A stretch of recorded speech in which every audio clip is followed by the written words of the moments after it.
Mario Kart World has been out for a couple of weeks now, and man, this game is great. I genuinely don't have any super big complaints about it. The tracks, especially for the most part, are pretty solid. Going into the game, we knew about most of the tracks in this game, all of them actually, besides Rainbow Road, which was one of the last surprises Nintendo had in store for us before the release of the game. And man, this game's Rainbow Road does not disappoint. So I thought today, why not rank every Rainbow Road in the Mario Kart series to determine which Rainbow Road is the best, which one's the worst, and where Mario Kart World's Rainbow Road fits in. So with that being said, yo guys, Crazy Tendo here, and if you guys enjoyed this video, don't forget to like and subscribe. We're so close to 600 subscribers, so your contribution would really help out, and we're also close to our goal of 1000 subscribers by the end of the year. So yeah, if you guys enjoy, don't forget to do that, as it would greatly help out the channel, and you'd also get notified for any future videos. But yeah, with that being said, let's rank every single Rainbow Road, starting at the very bottom, which is Super Mario Kart's Rainbow Road. While it is the first Rainbow Road and led the way for future ones, it feels weird with Super Mario Kart's physics and gameplay. And I mean, it's probably the best track in the game, but the bar isn't exactly high because all the tracks in this game are very flat and boring. In this track, you fall off a lot if you aren't used to this game's weird, clunky controls,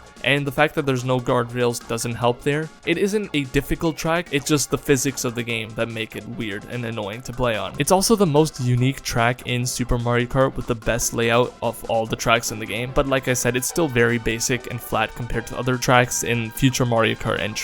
But yeah, definitely the best track in Super Mario Kart, but like I said, the bar isn't exactly high, and this track on its own is still really bland and basic. Now next up is Mario Kart Super Circuit's Rainbow Road. It's similar to the SNES Rainbow Road with a flat track and not a lot going for it. However, it is aesthetically pleasing and has a nice charm to it. It even has a cameo of Peach's castle from Paper Mario, which is pretty cool. The Super Circuit gameplay, however, is very similar to Super Mario Kart in the terms that like the physics feel weird and the game isn't fun to control. So, you know, playing on this Rainbow Road isn't exactly that great either. Considering it's stuck on the GBA though, it's not half bad, but again, it is lacking compared to other Mario Kart Rainbow Roads. I do enjoy the charming vibe this one has going for it, but it's not enough for me to place this track any higher. Moving on to Mario Kart 64's Rainbow Road. The vibes and aesthetic are on point with what Rainbow Road is, but the layout is way too basic. There's too many straightaways and slow turns with easy to dodge chain chomps. Not only that, but there are very long laps. Each lap takes around like 2 minutes to complete, and like I said, it's not even like it's a fun track. It's very basic and simple. The light show with all the Mario character faces is pretty cool, but like that's really not enough to make this track good. And same with the music. The music is one of the best Rainbow Road themes, but again, it's not enough to save the track itself. Mario Kart 8 did remake this track, and there it's actually really decent. They added more challenge to it. It didn't make the course as long, but we're going with the original version here, which is a very stale track. Up next is Mario Kart DS's Rainbow Road. This track is filled with lots of loops, curves, corkscrews, and boost pads, so it is definitely a better Rainbow Road than the other three I talked about. There are also guardrails every now and then, so it's not like the track is holding your hand, but they're there for safety and the really difficult parts. This track looks very vibrant and beautiful, and this is what I would classify as the stereotypical Rainbow Road look.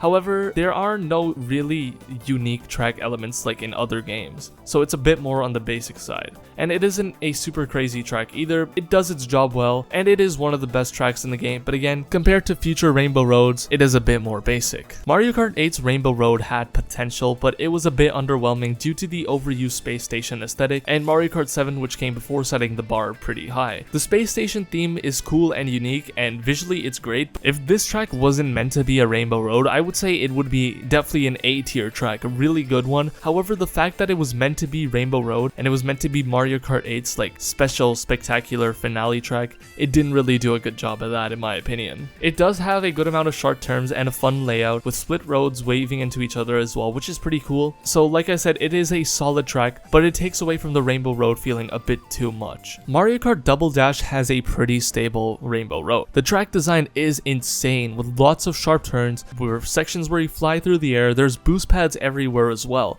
The city below the track also adds something unique, and I kinda like it. The music as well is really good on this track. It has a very joyful and epic feeling, which is perfect for a Rainbow Road. And the chaotic nature of this track is perfect for the game's more loose controls and dual character gimmick. So it really plays into that, and I like it a lot. The floating items covered in goo that are spotted all over the track are also pretty cool. It does look kind of weird because of all the colors, but I think it's still a cool addition and it's fine. But they're not actual part of the track, so I wouldn't really say it contributes much to that. Like I said, the track design is insane, so Mario Kart Double Dash definitely deserves this high spot. And with that, we're on to the top 3 best Rainbow Roads. So at number 3, we have Mario Kart 7's Rainbow Roads, which is one of the best tracks not only in the game, but I would say in the entire series. Rainbow Road always takes place in outer space or in the sky, so this one really leans into the aesthetic of, yeah, this is in space. You go from driving on rings around a planet to dodging chain chomps on the moon, and other cool twists and thrilling ideas splattered throughout the course. The outer space aesthetic works so well here, and this course is such a charm. The track is split up into 3 sections, like each lap is a different section, and I think that's great, and it adds more variety to this. The music is incredible, it's a journey in itself with a sense of wonder. They truly cooked with the music on this track. It is also on the more difficult side of things for Rainbow Road and has some challenge, so not only is it a really creative track, but it's also got some challenge as well, which makes things even more better. In my opinion, it definitely deserves the spot as one of the best Rainbow Roads in the series, with the unique elements such as the rings around the planet and the moon,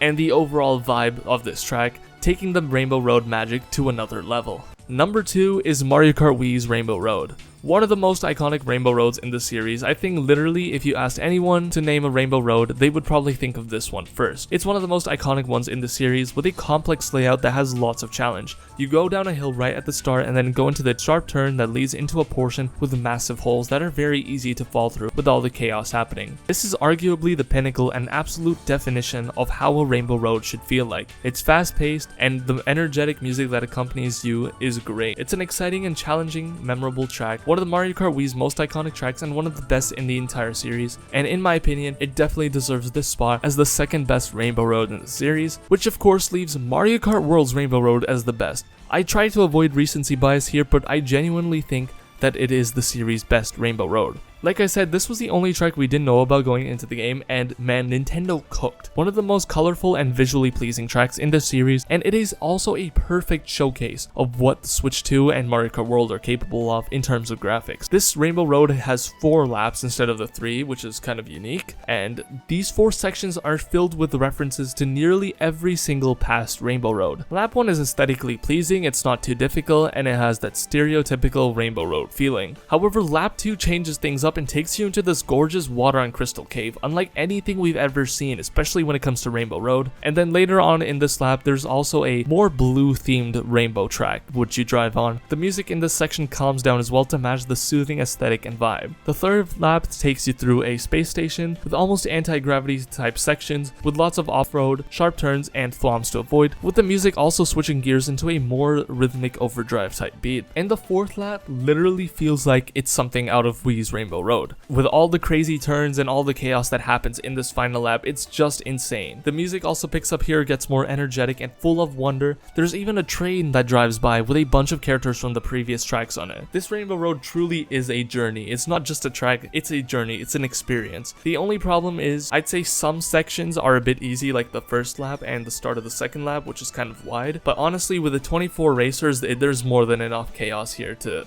make up for that. This track is just a perfect example of how to take the classic Rainbow Road formula, change things up, and make it unique. It'll be difficult for Nintendo to top this one in the future Mario Kart games, because this truly is the most creative Rainbow Road we have ever seen. And with that, that's my ranking of every single Rainbow Road. If you guys enjoyed this video, like I mentioned at the start, don't forget to like and subscribe, as it would really help us out a ton, and turn on the bell so you get notified for future videos like this one. Also, if you guys did enjoy this video, you might like this video on screen where I go over whether Mario Kart World is really a good game or not and talk about the pros and cons, so definitely check that out. But yeah, with that being said, yo guys, Crazy Tendo here, and thanks for watching. I'll see you in the next one.